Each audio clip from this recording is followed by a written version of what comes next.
we can only succeed if we include the communities in the response.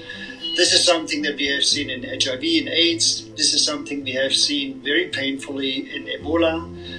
But this is also something we see now in fighting the coronavirus outbreak.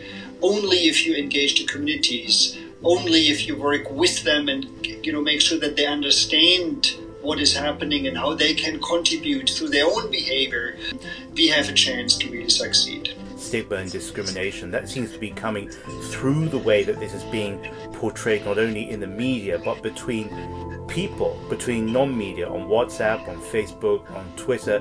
How much of this is a war on a virus versus a war on misinformation? I think stigma has shown again and again that it is the worst enemy in fighting disease. We also start to see similar trends here with the coronavirus, where we are very, very sad to see how populations, like when Chinese are traveling, people get nervous, they don't want to talk to them, they stay away, so that a whole country almost gets stigmatized with the disease outbreak, despite themselves actually dealing in an enormous way with the issue, and we can learn so much from them. That virus can appear anywhere in the world. That virus can infect anybody in the world.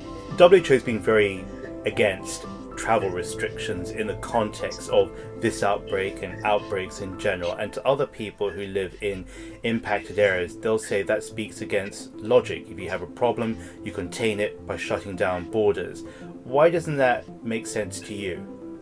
One, it's virtually impossible to really shut down borders, so it's better to be prepared and to take measures that work with the people rather than against them.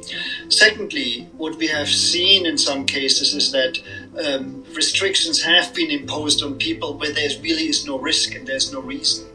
So proper risk assessment by, for example, asking them, have you been in Wuhan at the epicenter? Have you been living or in close contact to people who you know or have been traveling to Wuhan or who have the infection?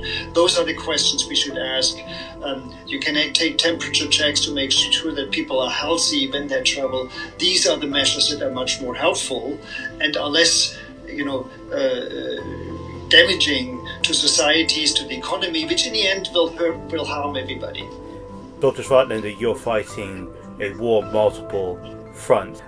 What would you like to tell everybody? What's important for them to remember and to act on now?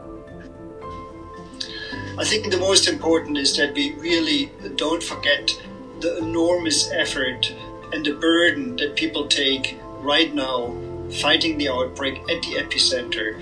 It's heroic efforts of health workers who sit, who work in these clothes that where they can't properly breathe, they have to stay there for hours.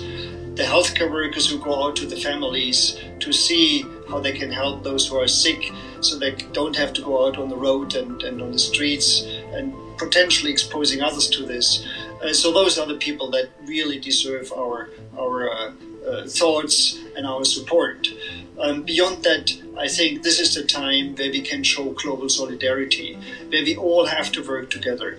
Shutting down borders is not the time anymore. This is an interconnected world where we all work together, where we all live together and thrive together, and we also have together solve problems like the coronavirus, and we can solve it together. The China Current continues its special coverage on the coronavirus outbreak. Go to our social media @The China Current and our website for interviews, videos and podcasts. I'm James Chow. Thank you.